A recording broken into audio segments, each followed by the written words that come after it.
ကလေးတွေအားလုံးပဲမင်္ဂလာပါနော်ဆရာမကတော့ဒီနေ့မှာတုတ်ထဂိမ်းများလို့ခေါ်တဲ့ဒီ prime numbers လေးရဲ့စခွဲဝင်ဂိမ်းများလို့ခေါ်တဲ့ composite numbers လေးရဲ့ဒီ numbers နှစ်ခုအကြောင်းကိုရှင်းပြပေးမှာပဲဖြစ်ပါတယ် Okay အဲ့ဒါဆိုရင်တုတ်ထဂိမ်းများ prime numbers ကနေစပြီးတော့လေ့လာကြရအောင်အပြည့်ဂိမ်းများဖြစ်တဲ့3ည1 2 3 4 5 6 9 8 9 10เนาะဆက်ပြီးတော့အများကြီးရှိသေးတာပေါ့เนาะအပြည့်ဂိမ်းဆိုတာအဆုံးမရှိဘူးအများကြီးရှိသေးတယ်အဲ့ဒီအပြည့်ဂိမ်းတွေထဲမှာတဲ့2 3 5 9 7เนาะအဲ့ဒီဂိမ်းလေးတွေကိုစဉ်းစားကြည့်မယ်စဉ်းစားကြည့်တဲ့အခါမှာအဲ့ဒီဂိမ်းလေးတွေကရင်းဂိမ်းကိုယ်တိုင်နဲ့တစ်ဖြစ်တာစာရွေးပြတ်ကြောင်းတွေ့ရတယ်ပြောချင်တဲ့အိဗယ်ကတော့ဒီနှစ်ဆိုတဲ့ဂိမ်းလေးကိုကျွန်တော်တို့ပထမဆုံးစဉ်းစားကြည့်မယ်နော်ဒီနှစ်ဆိုတဲ့ဂိမ်းလေးကိုစားကြည့်တဲ့အခါမှာဒီရင်းဂိမ်းကိုယ်တိုင်ပေါ့နော်ရင်းဂိမ်းကိုယ်တိုင်ဆိုတာနှစ်ကိုယ်တိုင်ပဲနော်ဒီနှစ်ကိုယ်တိုင်နဲ့စားလို့ပြတ်တယ်ပြီးရင်နောက်တစ်ခုကတစ်လေးနဲ့စားလို့ပြတ်ကြောင်းတွေ့ရတယ်တဲ့ကျန်တဲ့ဂိမ်းတွေဖြစ်တဲ့3 5 9 7လည်းအဲ့လိုပဲနော်သူတို့ကိုစားကြည့်မယ်ဆိုရင်ရင်းဂိမ်းကိုယ်တိုင်နဲ့တစ်ဖြစ်တာစားရွေးပြတ်ကြောင်းတွေ့ရတယ်3ဆိုလဲဒီရင်းကိန်းကိုယ်တိုင်ဖြစ်တဲ့3လေးနဲ့1နဲ့ပဲစားလို့ဖြစ်တယ်5လည်းအဲ့လိုပဲเนาะရင်းကိန်းကိုယ်တိုင်ဖြစ်တဲ့5နဲ့1နဲ့ပဲစားလို့ဖြစ်တယ်ဒီ9နဲ့7လည်းထိုနည်းတူပဲเนาะโอเคအဲ့ဒီ2 3 5 9 7ကိန်းတီးတီးတို့ကိုလည်းစခွဲကိန်းခွဲကြည့်မယ်စခွဲခွဲကြည့်တဲ့အခါမှာ2လေးကိုစခွဲကြည့်မယ်2ကိုစခွဲကိန်းခွဲရင်2အမြောက်1โอเค3ကိုခွဲမယ်ဆိုလဲ3အမြောက်1 5ကိုခွဲမယ်ဆိုလဲ5အမြောက်1 9ကိုခွဲမယ်ဆိုလဲ9အမြောက်1เนาะ7ကိုခွဲမယ်ဆိုလဲ7အမြောက်1ပေါ့เนาะဒီလိုမျိုးစခွဲကိန်းခွဲကြည့်တဲ့အခါမှာဒီကိန်းအတီးတီးပေါ့เนาะ2 3 5 9 7ဆိုတဲ့ကိန်းအတီးတီးမှာစခွဲကိန်း2ခုသာရှိတယ်တဲ့โอเคစခွဲကိန်းတစ်ခုမှာ1ဖြစ်ပြီးတော့ကျန်တဲ့ကိန်းတစ်ခုမှာထိုကိန်းကိုယ်တိုင်ဖြစ်ကြောင်းတို့တွေ့ရမယ်အဲ့လိုကိန်းမျိုးကိုတုတ်ထကိန်းလို့ခေါ်တယ်เนาะโอเคအဲ့ဒီတော့အချင်းချုပ်ပြီးပြန်ပြောရမယ်ဆိုရင်တုတ်ထဂိမ်းဆိုတာတုတ်ထဂိမ်းလေးတွေကိုစားကြည့်မယ်ဆိုရင်လေရင်းဂိမ်းကိုယ်တိုင်နဲ့တစ်ဖြစ်တာစားရွေးပြကြောင်းတွေ့ရမယ်စခွဲဂိမ်းခွဲကြည့်မယ်ဆိုရင်လေစခွဲဂိမ်းကနှလုံးမဲ့ရမယ်เนาะတစ်လုံးကတော့ရင်းဂိမ်းကိုယ်တိုင်ဖြစ်ပြီးတော့ကျန်တဲ့တစ်လုံးကတော့တစ်ဖြစ်ကြောင်းတွေ့ရမယ်အဲ့လိုဂိမ်းမျိုးကိုတုတ်ထဂိမ်းလို့ခေါ်ပါတယ်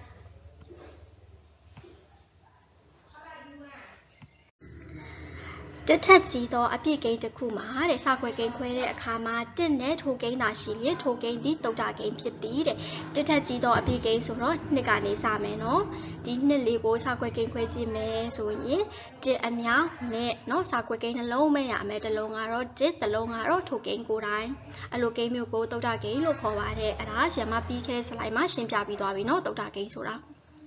โอเคနောက်တစ်ချက်ကတော့ဗာလဲနှစ်တီတစ်ခုတည်းသောစုံတုတ်ထကိန်းဖြစ်သည်စုံကိန်းအားလုံးသည်တုတ်ထကိန်းမဟုတ်ဘူးโอเคဘာဖြစ်လို့အဲ့လိုပြောရတာလဲစဉ်းစားကြည့်မယ်နော်စုံကိန်းတွေအားလုံးသည်နှစ်ဖြစ်စား၍ပြတ်တယ်ကလေးတွေအားလုံးမှတ်ထားမယ်နော်စုံကိန်းတွေအားလုံးဆိုတာနှစ်နဲ့စားလို့ပြတ်တယ်နှစ်နဲ့စခွဲကိန်းခွဲလို့ရတယ်နော်နှစ်နဲ့စခွဲကိန်းခွဲလို့ရတယ်ဆိုတော့စခွဲကိန်းကနှလုံးထက်ကိုပို့ရှိရမှာပဲเนาะစခွဲကိန်းကနှလုံးထက်ပို့ရမယ်အဲ့လိုကိန်းတွေဆိုတာတုတ်ထကိန်းတွေမဟုတ်တော့ဘူးဒါကြောင့်မလို့စုံကိန်းတွေအားလုံးဒီတုတ်ထကိန်းမဟုတ်ဘူးဘာဖြစ်လို့လဲဆိုတော့တုတ်ထကိန်းနှလုံးထက်ပို့သွားပြီเนาะဒါပေမဲ့နှစ်ကတော့ချွင်းချက်နှစ်ကတော့စုံကိန်းပဲဒါပေမဲ့သူကတစ်ခုတည်းတော့စုံတုတ်ထကိန်းဖြစ်သည်ဘာဖြစ်လို့လဲဆိုတော့နှစ်ကိုစခွဲကိန်းခွဲကြည့်မယ်ခွဲကြည့်တဲ့အခါမှာနှလုံးမဲ့ရတယ်เนาะတစ်အမြောက်နှစ်ဆိုတော့နှလုံးမဲ့ရတယ်တစ်လုံးကတော့တစ်လုံးကတော့ရင်းကိန်းကိုယ်တိုင်ဖြစ်တဲ့နှလုံးမဲ့ရတာဖြစ်တဲ့အတွက်ကြောင့်မလို့နှစ်ကတော့တစ်ခုတည်းသောစုံတုတ်ထကိန်းဖြစ်တယ်3ညနဲ့1တို့ဒီတုတ်ထကိန်းများမဟုတ်ပါဟုတ်တယ်နော်3ည1တွေဆိုတာတုတ်ထကိန်းတွေမဟုတ်ဘူးတုတ်ထကိန်းဆိုတာတစ်ထက်ကြီးသောအပြည့်ကိန်းနော်နှစ်ကနေစမှာအများကြီးရှိသေးတာပေါ့နော်နှစ်ကနေစမှာဒါကြောင့်မလို့3ညနဲ့1တွေဆိုတာတုတ်ထကိန်းတွေမဟုတ်ပါဘူးโอเคအဲ့ဒါဆိုရင်ကလေးတွေအားလုံးတုတ်ထကိန်းကိုတော့နားလည်သွားပြီလို့ထင်ပါတယ်အဲ့ဒါဆိုရင်စခွဲဝင်ကိန်းများ composite numbers เนาะအဲ့ဒီ numbers အကြောင်းကိုဆက်ပြီးတော့လေ့လာကြမယ်နော်စခွဲဝင်ကိန်းများအပြည့်ကိန်းအားလုံးပါရှိသည့်ကိန်းစုကြည်ထဲမှာ3ည1နဲ့တုတ်ထကိန်းတို့ကိုဖယ်လိုက်၍ကျန်ကိန်းများကိုစခွဲကိန်းခွဲကြည့်ပါတဲ့အ ပြည့်ကိန်းကလေးအပြည့်ကိန်းဆိုတာတုံညကနေစားတယ်နော်အဆုံးမရှိဘူးအများကြီးရှိတယ်အဆုံးမရှိဘူး okay အဲ့ဒီတုံညကနေစားတယ်အပြည့်ကိန်းစုကြီးတွေကနေပြီးတော့မှတုံညနဲ့တစ်ကိုဖယ်လိုက်မယ်ပြီးရင်တုတ်ထကိန်းတွေကိုဖယ်လိုက်မယ်အဲ့ဒီတုံညတစ်တုတ်ထကိန်းတွေကိုဖယ်လိုက်ပြီးတော့ကြံကိန်းတွေကိုစာခွဲကိန်းခွဲကြည့်မယ်တော့ပုံစံတွက်တဲ့ဥပမာအနေနဲ့၄ဤစာခွဲကိန်းများကိုရှာပါ၄ကိုစာခွဲကိန်းခွဲကြည့်မယ်နော်၄ကိုစာခွဲကိန်းခွဲကြည့်တဲ့အခါမှာပထမဆုံးတစ်လီလေးနဲ့ခွဲလို့ရတယ်ဟုတ်တယ်တစ်အမြောက်လေးပြီးရင်တစ်လီပြီးပါလီလဲနှစ်အလီနှစ်အမြောက်နှစ်နော်ဆက်ပြီးတော့ခွဲလို့ရတာရှိသေးလားမရှိတော့ဘူးနော်မရှိတော့ဘူးဆိုရင်၄ဤစာခွဲကိန်းများမှာတစ်နှစ်လေးတို့ဖြစ်ပါသည်เนาะဒီမှာနှစ်နှလုံးကတူနေတယ်ဆိုတစ်လုံးပဲရေးရမယ်เนาะတစ်နှစ်လေးတို့ဖြစ်ပါသည်ပုံစံတွက်နှစ်ကိုသွားမယ်စနစ်ဤစာခွဲကိန်းများကိုရှာပါတဲ့โอเคစနစ်ကိုစာခွဲကိန်းခွဲကြည့်မယ်เนาะစနစ်ခွဲတဲ့အခါမှာတစ်အလီနဲ့ခွဲမယ်တစ်အမြောက်စနစ်โอเคဟုတ်တယ်ပြီးရင်နှစ်အလီနဲ့ခွဲမယ်နှစ်အမြောက်6ပြီးရင်3လီနဲ့ခွဲမယ်3အမြောက်4ဟုတ်တယ်အဲ့ဒါဆိုရင်စနစ်ဤစာခွဲကိန်းများမှာ1 2 3 4 6စနစ်တို့ဖြစ်ပါသည်